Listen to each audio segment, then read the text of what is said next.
50 years ago, China and Europe shook hands on a diplomatic deal. Today, one builds AI that shocks Silicon Valley while the other scrambles to catch up.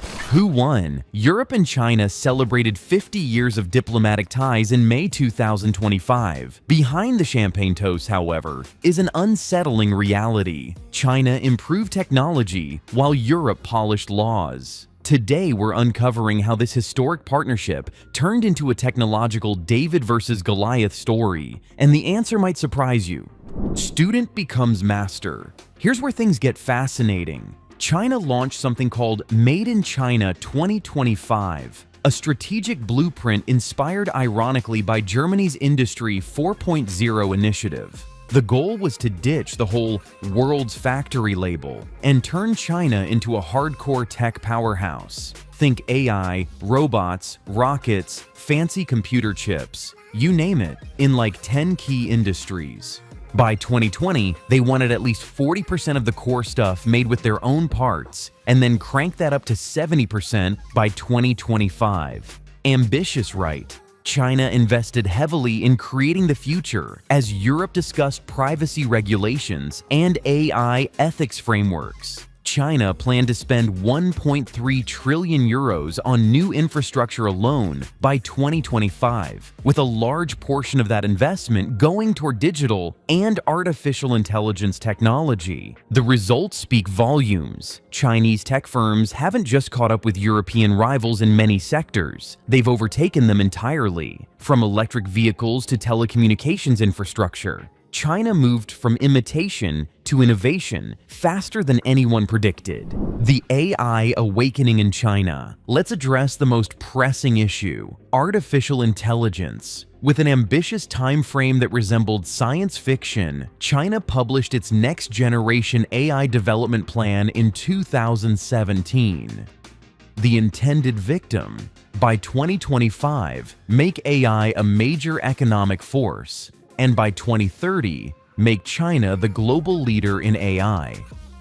Here's what makes this significant. It was no coincidence that Chinese AI models DeepSeek and Qwen shocked Western onlookers in late 2024 and early 2025. After over 10 years of unwavering dedication, significant financial outlays, and careful planning, the foundation had been established. However, studies reveal that just 31% of small and medium-sized enterprises have scaled key AI programs, compared to 48% of Europe's top companies. When you look at the most notable AI models being developed globally, the United States and China dominate the leaderboard. Europe? Barely visible. Just think about it for a second. Europe, the place that basically invented modern science, kicked off the Renaissance, and sparked the whole industrial revolution, now kind of dragging its feet when it comes to the tech that's running the show in the 21st century. Like, how did we go from Galileo and Da Vinci to playing catch-up with Silicon Valley and China? The innovation gap. Here's an uncomfortable question. While China was building, what was Europe doing? The answer reveals a fundamental difference in approach. The European Commission's 2025 Strategic Foresight Report called for an EU values-based innovation model as an alternative to America's market-driven approach and China's state-driven strategy. Sounds noble, right? But critics argue that while Europe obsessed over creating the perfect ethical framework, it forgot to actually build competitive technology. The digital infrastructure of Central and Eastern Europe is now heavily reliant on Chinese technology. Digital platforms, AI systems, and telecoms equipment from China are now the foundation of vital infrastructure in several European countries. The numbers tell a stark story. Europe recently announced a $30 billion initiative to construct high-capacity AI data centers, desperately trying to bolster its standing in a global AI market where it currently lags far behind both the United States and China. That's not a position of strength, that's playing defense. Do you think heavy regulation helped or hurt Europe's tech industry? Because the evidence suggests that while European policymakers were perfecting compliance requirements, Chinese engineers were perfecting products. The semiconductor showdown. Let's discuss semiconductors, the minuscule chips that drive everything from enormous AI supercomputers to your phone. This is where the tech race gets really intense. The United States imposed strict export controls to prevent China from accessing advanced AI chips. Recent congressional testimony claims that these limitations will limit Huawei's production to 200,000 AI chips by 2025. The catch is that in 2024, more than 1 million chips that NVIDIA had specially reduced for the Chinese market were lawfully shipped into China. China discovered solutions, created substitutes, and continued to advance in spite of the strictest technological constraints in contemporary history. European chip makers found themselves caught in the middle. The United States put pressure on the Netherlands, which is home to ASML, which manufactures the most sophisticated chip-making machinery in the world, to restrict China's access while also fearing the loss of one of their largest markets.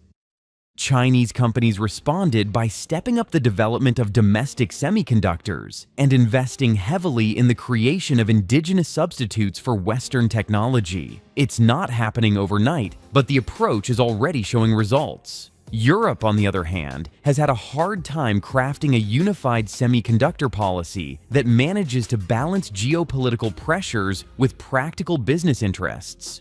Who's really winning? So after 50 years, who actually came out ahead? The data paints a clear but uncomfortable picture. In sectors from telecommunications to electric vehicles, from AI development to green technology, Chinese companies have systematically closed the gap with, and in many cases, surpassed their European competitors. Recent study highlights a crucial point. The European Union is committing a strategic error by prioritizing techno-economic competition with the United States over China. The true technological adversary lies on the other side of the Eurasian continent, not the Atlantic. In the meantime, China is able to establish itself as the sole legitimate victor in the global innovation competition by concentrating on the incorrect rival. This isn't about taking sides or being patriotic. It's about recognizing reality. When Europe and China established relations in 1975, Europe was the clear technology superior. 50 years later, Chinese firms lead in 5G deployment, dominate electric vehicle production, and are developing AI models that compete with anything coming out of Silicon Valley. The European response has been largely defensive, proposing regulations, investigating Chinese subsidies, and imposing tariffs. But you can't regulate your way to innovation. You can't tariff your way to technological leadership.